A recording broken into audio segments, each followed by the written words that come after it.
What? Oh. Hey, hi, hello. It's the Jesse LaSala show, episode 85. Welcome back. Welcome back to watching this podcast. Um, I'm back. I got a new studio. I moved. I got a nice new place. Um, I had the scare of a lifetime this morning.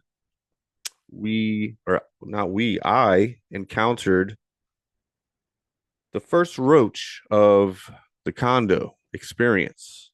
Um, I woke up around 5 in the morning for no goddamn reason, of course, and I'm laying in my bed, and in my bed, the first thing I can like kind of see is up on the roof in the corner of my bedroom, and there's just a goddamn roach just lurking, just looking at me. I can feel him on me, just looking, and he's like the size of my middle finger, maybe a little bigger.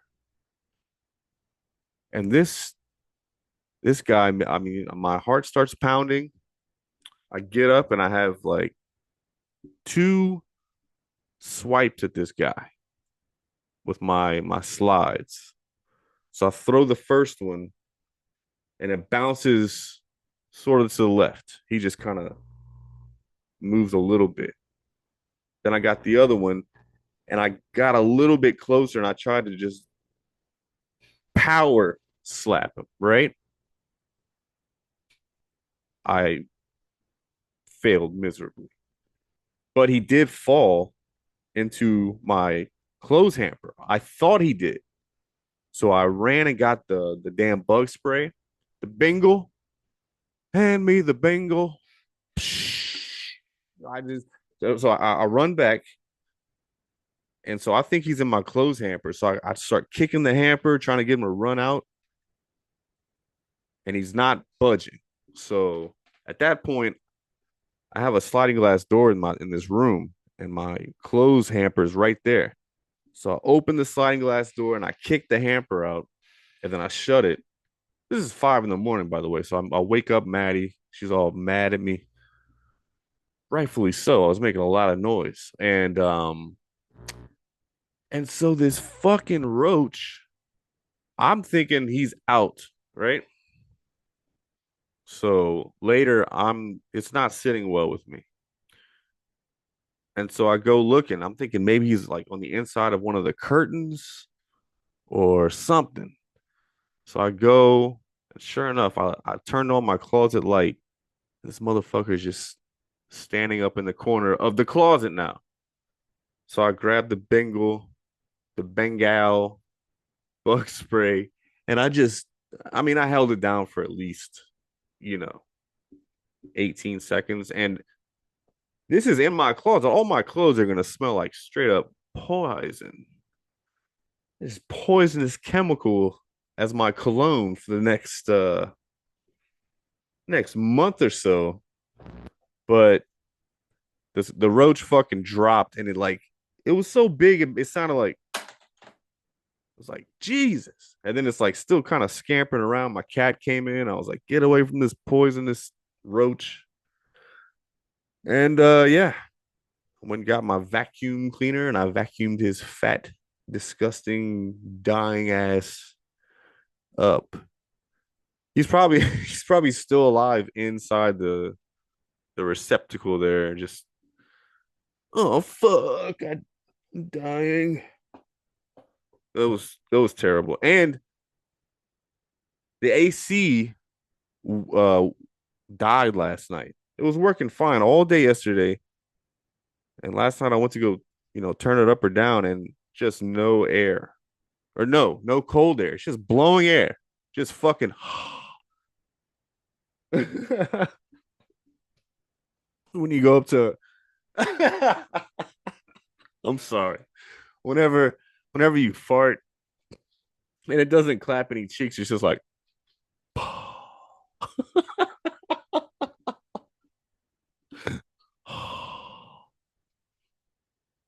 yeah. That's hilarious. I'm sorry. I'm sorry. I just laughed myself into a cough.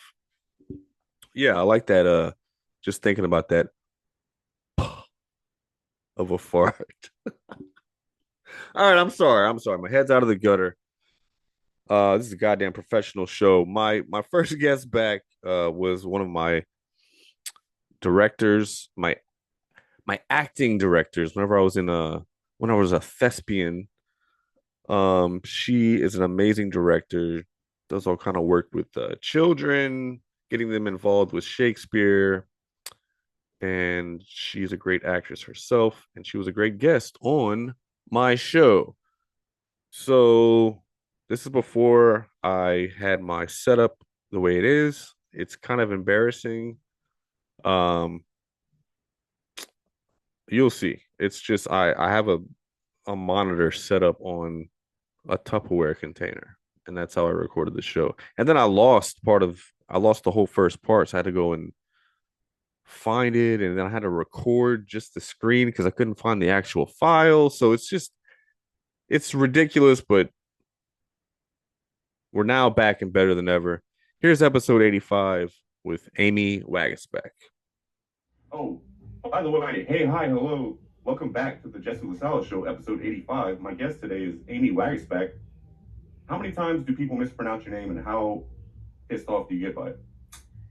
It gets mispronounced all the time, and I don't get pissed off because it's a difficult one. And you have a little southern twang to your dialect. So for Waguespack, it's like the first thing that comes to mind for some reason is like German. I don't know why. What are your roots? Well, the Waguespacks are from Alsace-Lorraine, which was, depending on who won a war, part of France or a part of Germany. And the Waguespack brothers actually landed in Louisiana on what's called the German coast, even before the Acadians arrived. So the Waguespacks have been in South Louisiana a very long time. Just killing it, just procreating.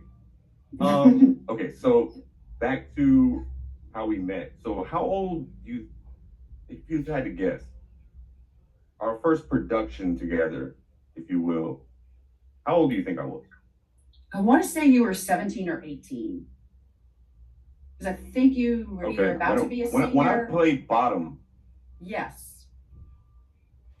I think you were about to be a senior or had just finished. right? Does that sound right? Yeah. I'm wondering, and you have to give me your 100% honest opinion of what you think of my acting skills from what you can remember. Oh no, I thought I that was the very first year we did Summer Shakespeare. And so every single person that was a part of it was brand new for the teachers and the students. And I thought what you all pulled off, it being so new, was fantastic, so that it continued going for nearly 20 more years. And I thought I don't think you had ever acted before, but it was such a playful group of young people, like the dynamic between you and Kara Garisco. Y'all just played off of each other, made choices. The more you understood the language, the more you knew how to play with it. And both of you were willing to do that. Really, everyone involved was willing to do that. Have you Yeah, done how more? like rewarding? I'm sorry. Have you done more acting since then? No, I've shifted to stand up, which for Okay. some reason in New York I was really good at, and in Louisiana I'm not very good at. I don't know how that works. Could you think it could be the Is different there? audience base? I was about to say, is there a red or blue situation going on there? Possibly, possibly. And an Is education that? level too, maybe. Yes. Do you think that that affects some of your work? Because I know you've lived here for the entirety of your career. I mean, I don't know Well, for the most of it. backstory of the backstory, but Right. right. So, what was the origin story of Amy Waxback? You mean getting to Louisiana or Yeah, coming back? Oh, well, before Louisiana.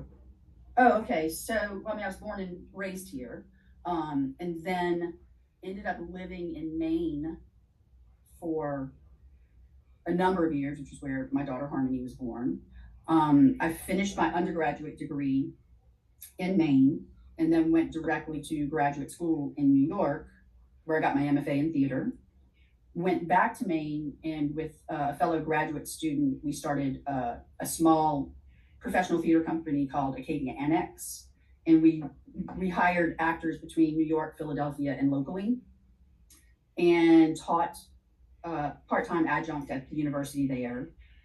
When after a couple of years of that, with no full-time position coming open, and my dad had been diagnosed with cancer a number of years prior, and then it came back, and I just made the split decision to come back home. I didn't even have a job or anything.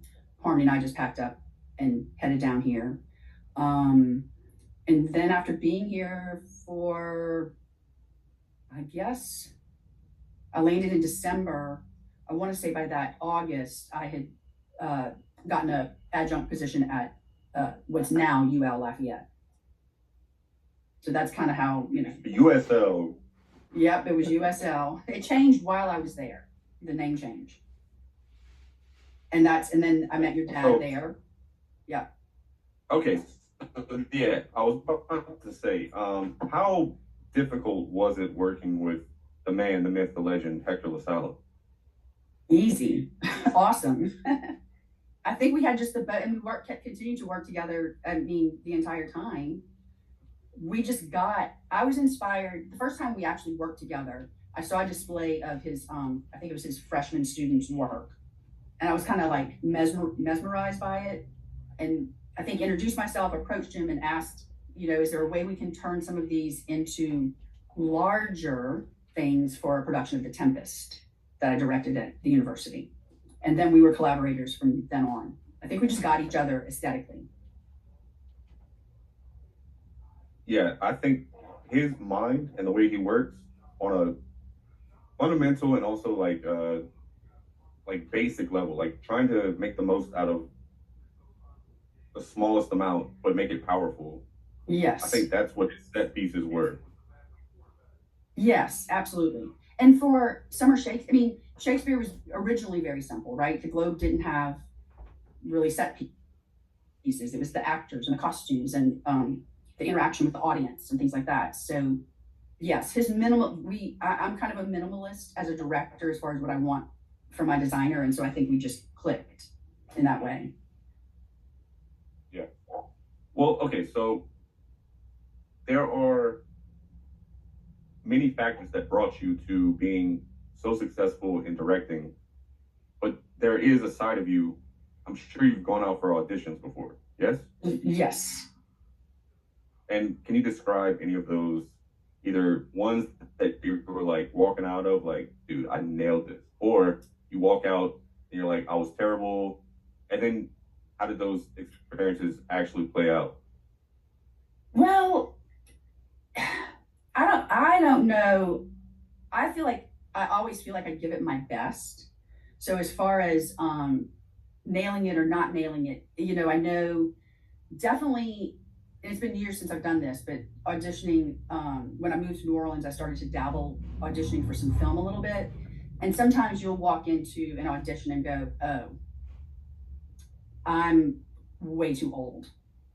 I'm going to the audition, but this is, not going to work, or vice versa. And I think a lot of it is just my type is in this weird place, or was, and getting a little older now, so not so much. And then in the end, once I had done a little bit of independent film work, it just wasn't my thing. I had fun, but I don't like the out of order. I don't like the momentum of what happens on stage. And then stage auditions, I know one bit that's very imprinted. It was the last thing I did in grad school.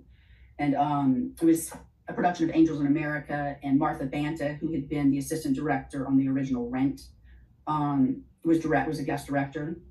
And I remember going into the audition, feeling good about it, because I always been trying to be prepared, make choices, those kinds of things. It's just, did I fit what she had in mind?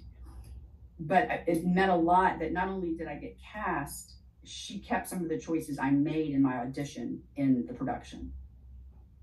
which Nice. was kind of cool. Yeah. That's why if you remember, I was always pushing y'all, make a choice, make a choice, make a choice. Exactly, exactly. And we did that musically as well, where when I came back for a second round, me and Danny were making the music and playing off of the choices that the actors had made and then incorporating it into the soundtrack. So Yes, and Danny was great there's about that. Yes. there's like some simulation where acting, comedy, music, they all kind of want to be each other. And the closer you can get to each other, the better, depending on what you Yeah. want to do. But Yeah, and that's theater brings all of the fine arts together, right? It brings, theater, music, often dance, the writing that you're working with, the music, and it's a place where if you find the right collaborators, it's just, you know, yeah, things start clicking, and then it's once you get the tedious shit down, then you can start to have fun. Like you have to nail your spots, and then know what you're doing, and then you have the freedom to sort of act out a little bit. absolutely. And I think that starts with like a clear vision and concept that then all the other, whether it's the artists in those different disciplines, like your dad or Danny, they had permission to create under whatever my strong vision was. And then the students had that next level of ability once you understood the text. You could Right. Yeah. Like I'm in a band right now, and I've been in so many bands, and it's it's funny to see the sort of the trajectory of each band for what it was. And this current band I'm in right now is a couple of introverts, me kind of having to be like the leader, which I don't want to do. Like I'm I like to write songs and everything, but I don't like telling people like, hey, do this instead. Like so being a director, like how do you I guess massage people's egos without being a dick? Well, that's not really my MO. I feel very fortunate, and it's why I continue to work with so many of the same collaborators in the sense that when I chose a script, I made sure I had a clear vision under which they could have the freedom to create. The most I've had to do, I'll tell you one funny one and one a little bit harder one. Um, Danny and I collaborated for many years with Summer Shakespeare, and then he went on tour, and then I ended up bringing someone else on, and they kind of stuck. And when that guy came on, he was also great with the kids, but it was just I needed him to like meet deadlines better, like if he was going to keep getting hired. And so when I approached him to rehire him, I said, "Look, I noticed, some things were composed really late. Do you need me to give you firmer deadlines leading up?" And he was like, "Yes, I actually do." And I'm like, "Done." I can even before camp would start. This may have to change a little bit depending on the kid that's cast, but start thinking about this moment in this song, and then it was fine from there. Another funny story, and this wasn't even my having to be, you know, a biatch or anything. A lot of times I would have to stay late. I'd been there from, the whole day, and I'd have to stay late even when your dad and people were there working because I had to set the alarm and make sure the place was locked up. So I would just get my prep work done for the next day. Well, one set, I forgot, I think it might have been Love's Labor's Lost. I look and it's your dad, his carpenter, and my now husband, who's an engineer, staring at this set piece. And therefore, I could kind of hear him cursing a little bit, like, what the? I walk over, I'm like, what's going on? They're like, we built it too big. We don't know what we're going to have to do this and that and the other. And I was like, did you ever think about just doing this? And they were like, I'm like, it takes a woman and a creative, and the engineer, the architect, and the carpenter were like, snap, done. Oh, Yeah. So I try not to get that. I don't know. I just don't feel like I ever had to be a jerk. yeah, and I think that's the graceful way of conducting things is knowing who to tell what to and how to say it. And there's a delicate art to that, and it's not easy. And you just did it with such grace, especially with children, where it's like, honey, like maybe you're just gonna be the tree on this scene or something like that. Like it's like well, kind of breaking it down for them. Well, if you remember, our Lysander that very first year was like 10, maybe 11, and he was shorter than all the girls. He was so short, and but we used that in the staging, right? And in the end, Exactly, and in exactly. the end, I had to cut a bunch of his lines to make him be successful. You adjust to what you have. I mean, there's other things like our last midsummer that we did. Um, I had these two seasoned, like senior in high school actors come in and make brilliant choice. Okay. Um, she came in as bottom, dressed like, a rising female star, ta ta ta ta ta ta ta, and her little fur. And Quince was, the director, and it was such a good choice, but she really struggled with how to pull that through all the other scenes, especially when she had to come back in the play within a play and be a knight. And she struggled, but she did it. And I just have to keep reminding her, you made this choice. You will get there. No need for tears. I trust you, or I wouldn't have cast you. Right. Yeah. That positive assurance. I mean, I'm doing that literally in real time with my guitar player. He only started playing guitar 5 years ago, and he's already amazing, but he just needs a little, you know, assistance, I would say. Yeah, And some self confidence. Yeah. yeah, I'll always end everything by saying, "Hey, man, I'm not trying to be a dick at all. Like, I'm literally just trying to help the song out. Like, and don't take it the wrong way. I'm not trying to be like a pushy guy or an asshole. I'm just like literally trying to move this song along and giving you help. But Yeah. I still feel like a dick." Well, I mean, one little piece of advice, and it can be hard to remember in the moment, is to remind them what you like about what they've done. I really like this. Can we try this and see how it Right, works? You know what I mean? And then they feel like, okay, yeah, I've built. Now it's become a collaboration, right, right? right. Oh, Amy, with all the wisdom, Jesus Well, Christ. Let's let's give her praise. Okay, so you're not doing Shakespeare anymore? Is that what I hear? Or not Summer Youth Shakespeare has been pretty much on hold since the pandemic, and since I've moved to New Orleans. I've had a did you couple. learn guitar? Did I learn guitar? No. Yeah, since the pandemic, like my guitar player did. Oh, really? No, no, no. I did not learn guitar. I started gardening again and growing Bake bread or vegetables. something. Okay, Actually, I like that. I've been starting to dabble with some gluten-free bread making and getting the hang of it a little bit. Um, Are you but allergic to gluten? I have celiac disease, so yes, gluten can kill me, and so it's very bad. Geez.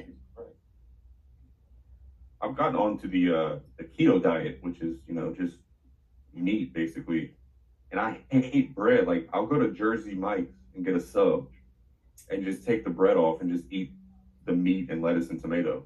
When you get used to Am I not eating it, insane? no, no, when you get used to not eating it, you don't miss it that much. Someone gave me this like gluten-free sourdough thing for Christmas, and I'm seeing if I can keep it alive. And I made crackers with it last week. I think I'm gonna do that again this week because I have to use it up. But anyway, no, a lot of things shifted during the pandemic that made me not continue it. We have had a couple of the professional company members express interest in restarting it. And now that I'm doing my own business again, I might, but they're both full-time teachers. I might be able to help them some with the administrative side. So I'm going to have a conversation with them this year. It probably wouldn't happen this summer, but maybe the next summer. So, Which you wouldn't be as hands on as you were. You would delegate it to someone else. yeah, I was getting close to that anyway, because I was directing and the admin basically, and I was leaning towards getting some of the other ones to maybe start directing. I could be there to artistic direct or coach. So that's probably what, potentially. A friend of mine suggested that I write a proposal to Tulane to teach a Shakespeare seminar, and so I'm probably going to do that. And other than that, I've been doing just a little bit of script doctoring. I have a good friend here in New Orleans who's primarily a screenwriter, And so, I mean, like the last thing I read for him, he's like, it's too long. I need suggestions on where I can cut it. And so I read it once, read it another time, and just give notes, give it back. He's also recently written his first stage play that I was pretty involved with getting it to. We did the first reading of it on Zoom with Acting Up company members, and then we did a live reading with it. And now he's starting to think about production. So I'm keeping my fingers in that creative part, or that, theater world. You are a professional acting coach, and I know your time is valuable, but what goes on in one of those sessions where you meet with a student? Because I teach piano, bass, guitar, and drum lessons, and every single one is different. I mean, every single child is a different age. Yeah. I teach Different 30-year level of olds natural up to talent. 9-year-olds. Yeah. Yes. So what goes into your style of teaching when, like, let's say me, a 40-year-old, would be like, hey, so how do I get better at acting? Like, let's, can I do a free session right here? Some of it, when you're talking about the one-on-one sessions, I can tell you some of what I've done. I haven't done a ton of it, but I did lots of group classes for different ages too. But the one-on-ones usually come to me for a specific reason. Like I had one that I worked with a lot. She had gotten rusty on her Shakespeare, and she was going to audition for college, and she needed to have a classic. So it was just kind of coaching her back up.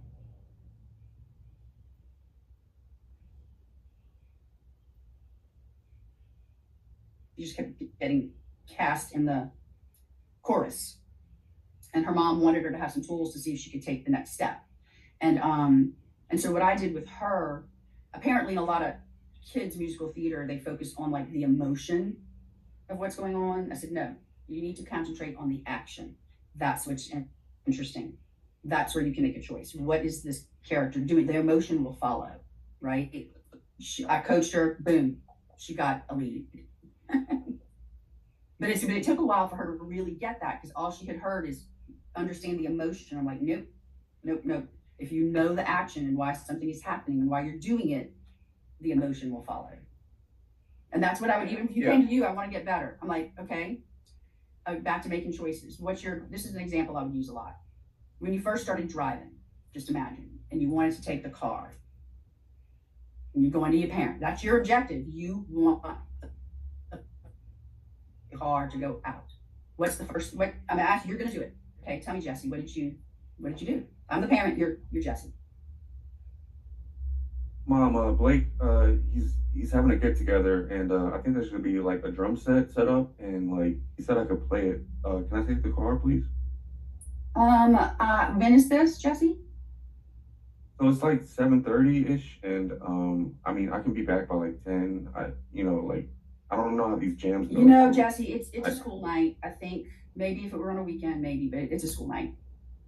But you're determined. But like these are the cool kids. Like these are the cool kids. Like I feel like if I don't show up, like it's kind of like weird, and like like I don't have confidence, because like if I don't show up, then maybe they don't think that I'm like actually a good drummer. So like I feel like I need to be there. Jesse, once again, it's a school night on the weekend. Fuck school, Mom. Well, okay, so there you go.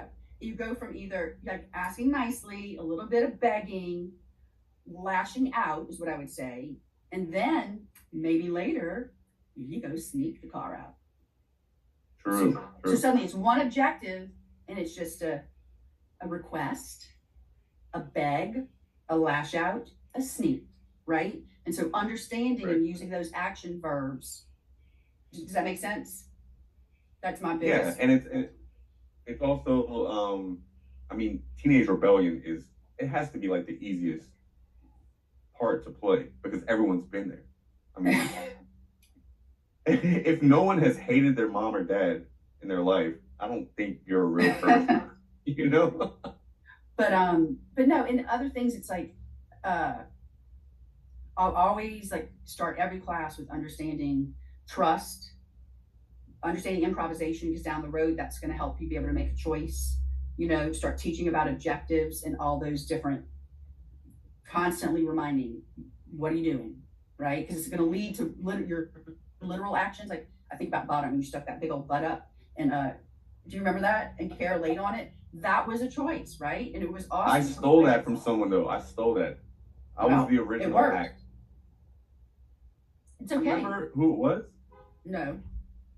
I don't remember his name, but I saw a previous version of Midsummer. Midnight Summer. Yeah, Midsummer. No, I'm so caught up in the Midsummer movie because I just saw it recently again. I made Summer Night's Dream. But yeah, I saw him raise his ass in that, portrayal, and I straight up jacked it. Like, I just stole it, but I was young. I'm sorry. Well, no, and that happens sometimes. If you see something that works, hey, keep it. But it's always challenging to still find something else to make it your own. Otherwise, you're just, you didn't steal his whole performance. You stole something that's stuck in your head, right? Yeah, I just look at the because I don't do stand up in Louisiana anymore because I think it's a toxic environment. It's like a boys' club of unfunny people. But I still write every single day, and I have it locked and loaded for whenever I get the hell out of here, whenever that is. Mm-hmm. But the idea of have you tried any scenes? Sniping other people. Have you tried any what? Scenes in New Orleans for stand up? No, because I feel like driving 2.5 hours or getting my girl to drive me 2.5 hours just to do 5 minutes. That's a tough look. Like in New York, I could take the subway to 5 different spots in one night and line it all up so that I'm getting, like 30 minutes of stage time. Gotcha. But it takes 4 hours, Right. But it's like down here, it's just sort of like homegrown talent, and they say the same jokes every single time, and like I can almost do some of their bits for them because you've heard it so many times. Yeah, exactly. So, and I don't know, is it considered bitter that like I've been like sort of disengaged with the comedy scene here, or do I have like a considerable gripe with it that this place kind of sucks for comedy and arts? No, you've been back and forth from there enough to probably vibe out how much it's changed, if you know what I'm saying. It's always been a conservative place, but it had possibilities. There are times when it felt like a little Austin. I think those days are gone, and they're gone for a while because of just, sadly, the political environment, right? Even the Acadiana Center for the Arts, I don't even know if they do theater anymore. Music has always been their main thing. But no, I feel you. Exactly. Yeah, the Hyman Center has like a Beatles tribute band as their main attraction. Yeah.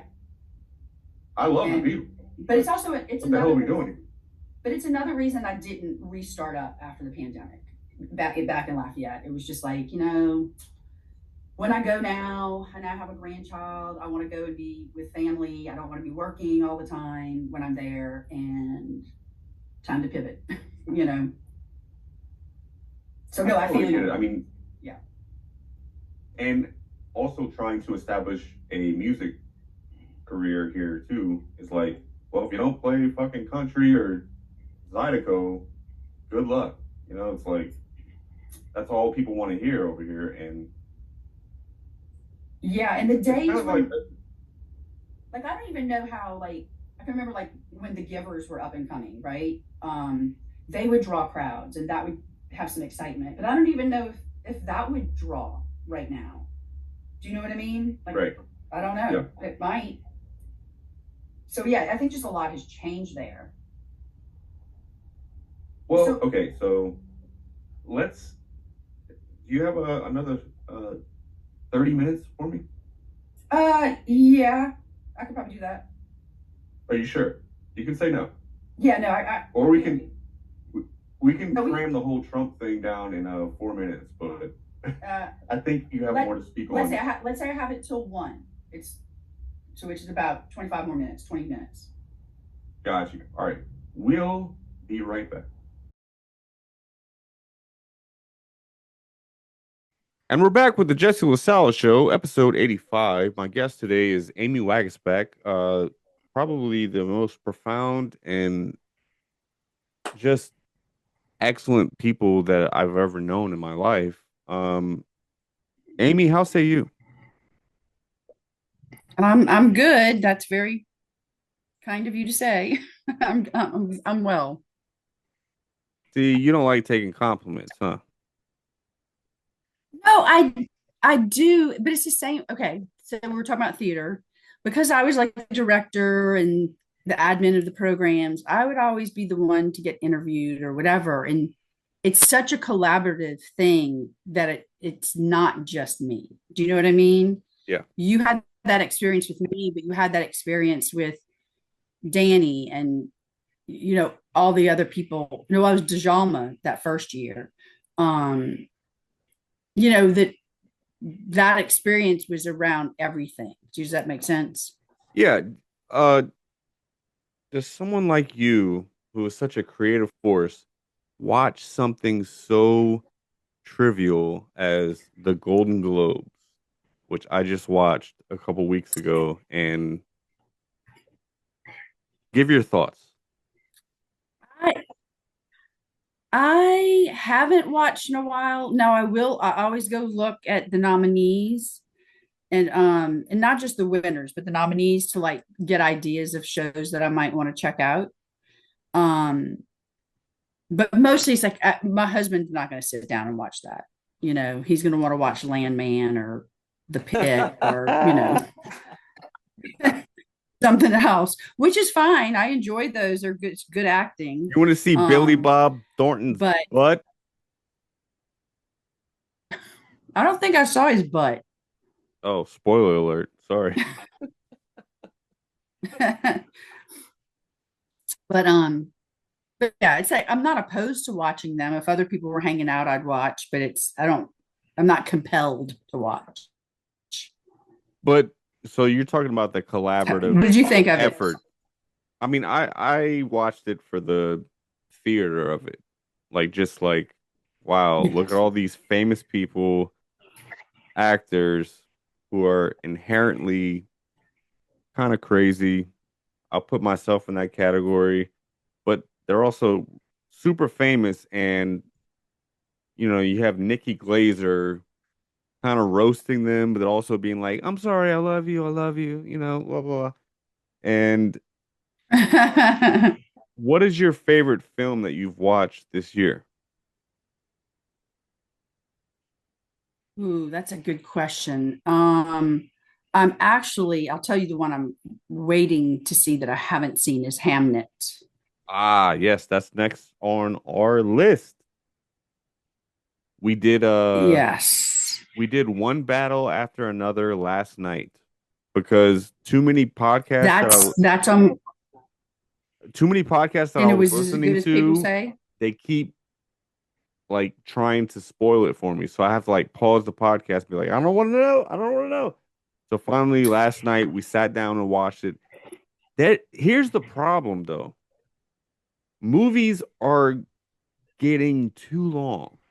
Like 2 hours and 30 minutes at a theater. That's why theater is dying, is because, hey, Well, I have to get up and take a piss. And this is a 2 hour and plus movie. I missed the yeah. 90-minute sections. Yeah, I mean, it depends. I mean, I remember going, I had a good friend that loved The Lord of the Rings, and we would go to the midnight opening night release, and those were like 3.5 hours long. But that's once a year or something. You know what I mean? And I'm not likely to watch a whole movie on like so say work night. It's kind of a weekend thing because I don't want to stay up that late when I have to be up early. So Right. I think but the new that's medium that moving that one's on my forward. list. Yeah, yeah. What's that? One battle after another and Hamnet. Let's knock them out and we'll get back to each other. But I think the new format should be the miniseries element where it's like 6 episodes and they're all each their own movie. Like you can tell a better story in segments rather than maybe having a 2.5 hour movie where you're cutting some fat off, a lot of stuff gets left out, and you're trying to make it into as short as you Yeah, can, but you're leaving some stuff and out. And maybe if you made and this we're a mini series, it would be better. I, I feel like we're starting to see that a little more often. Because I mean, there's so many streaming platforms now.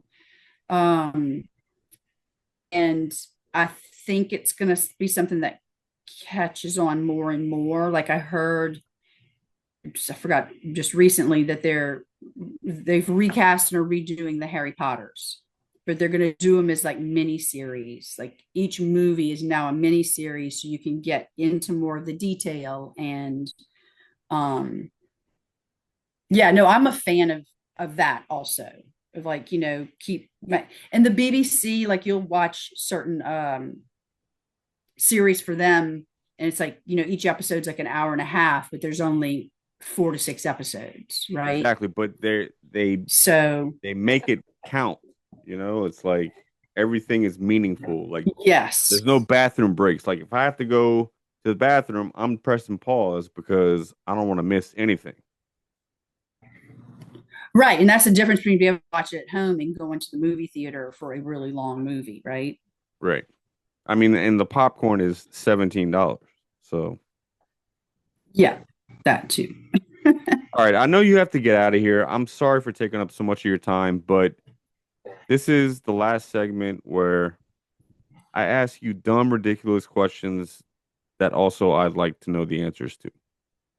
Are you ready? Okay, Rapid fire. sure. Do you do yoga or exercise? Yes, both. Do you still roll your own cigarettes, American Spirit style? No, I do not. Really? No more, no Nope. more. All right. No more Congrats. roly polies. Nice. Do you own cats? Yes. Who cleans the litter Two. box? Me, What are the cats' names? Marty, and Cutie, neither of which I named. Okay, all right, fair.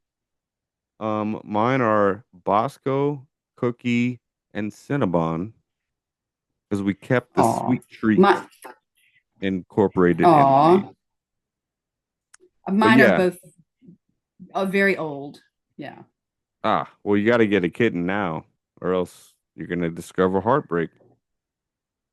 Uh, Well, I'm going to let them live their lives out before I do that. without a kitten, yeah, yeah, because we introduced our Yeah. youngest one, and the oldest one is not having it, so we're bad parents. Yeah. What's your favorite Shakespeare play? Ooh, my favorite. It's really hard because I love so many. I have like my favorites in each category, but if I Which one had would to you pick want a to be favorite, in? Is a better question. oh, I'd be in any of them, but I love directing them. But probably, I think 12th Night is the one that really started me down my path of Shakespeare and my passion for it, and one that I really love. So That's a raunchy one, right? It's sort of scandalous. 12th Night is I mean it's humorous too. It's a comedy, but it's one considered like one of his more mature comedies. Right, There's like Sir Toby Belch and Malvolio, they're doing battle, and the Duchess falling in love with the girl dressed like a boy, right. misidentity. I set mine at Mardi Gras, which is the beginning of 12th Night, because there's lots of music, rollicking, drinking, masking, misidentification, and it is a blast. Yeah, that coincides so well. Like that's the perfect blend. Again, this is why I get the big shots on my podcast, ladies and gentlemen. She knows what the fuck she's doing. Has AI fooled you yet?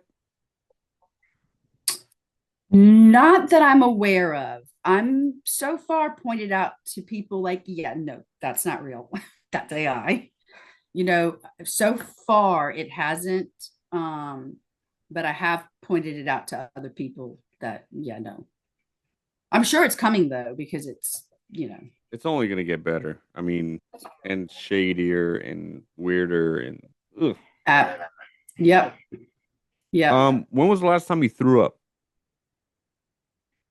Ooh, probably When the Trump got last elected? time. No, no. The last time I got gluten, like Ah, okay, okay. someone bought keto bread that You they sounded thought like it's was a gluten date free rape that they drug, gave. like someone slipped something in your. Hey, put a little gluten in my drink Well, here. because it was. I mean, but it's like I've been literally been food poisoned. It's horrible. Yeah, I'm trying to figure out if I have a gluten allergy or not, but some people don't find out until they're literally 40 years old and they're like, "Oh, I should have been eating bread my entire life." Ah, makes sense. Okay, all right. More, yeah, more and more people are getting intolerant. I didn't get diagnosed until I was in my 50s with celiac. Okay, I see. started showing signs around age 50, but it was later, that I discovered it. So, Um, two more. Nightmares or sweet dreams? Which ones do you have more?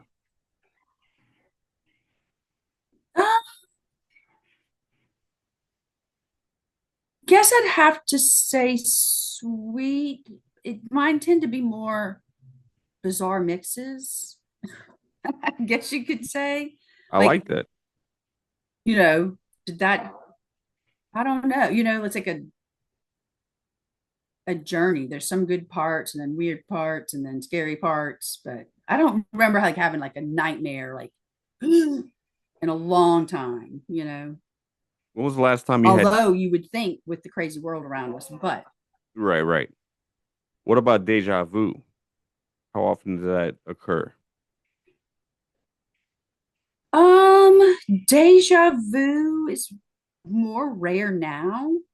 When I was younger, like before I had Harmony, I went through periods of having it all the time, almost to the point where it freaked me out a little bit, you know. Um, and now it's more sporadic and rare. Well, that leads to my final question. What happens when we die? You know, I have no idea. Damn it, I thought you had it figured I out, do. Amy. God damn it. No, I mean, I'm humble. When you've experienced like beautiful places in the world where it's so beautiful that you feel like just a peon and there has to be something bigger. Um, I'm very anti-organized religion, Yes. but I do feel like our energy must go somewhere. Our vessel goes, but our energy. Now, where it goes, I don't know. Does it just dissipate in the clouds? I don't know. But I'm humble enough to say I do not know. That is the best answer because if you were to come on here and be like, well, obviously we go to heaven, I'd be like, oh, fuck. All right, Amy, I'll talk to you later. Well, Because there are a okay. lot of people out there that are just like, well, yeah, they live in like painless bliss of, yeah, well, if I do all the right things, and then I'm going to go to heaven. well, and I'm not going to judge anyone's spirituality or what gives them comfort, right? That's a comfort. And maybe, hey, if it's true, wonderful. But I'm humble enough to say, I don't know. you know, I feel like there's enough historical evidence to believe that a Jesus like figure existed during that time that was killed for his political beliefs as much as his spiritual ones. But, you know, Organized religion has, in my opinion, has caused more damage than good. I usually have a bell that I ring, but I would have ring that bell as soon as you said that. I think it's in the other room. I'm still uh, getting moved in here, so yeah, excuse the mess, ladies and gentlemen. no Uh, problem.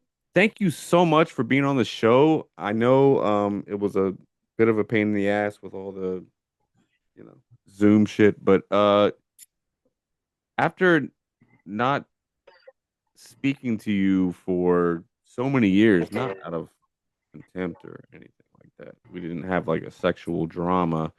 It was more of a You went on to be an adult and live your life. right, right. It it means a lot that you would take the time to talk to me, and you're the fucking best. And I can't wait to see you in person. I know you're in New Orleans right now, but you know, when you make it back Lafayette way, we'll be here. And I can't Yeah. wait for you to meet my fiance and soon to be wife. Oh, awesome. And yeah, you are the I'd best. love that. Awesome. Okay. Thanks for having me, Jesse. It's good to see you. Cheers. And until next time, don't die.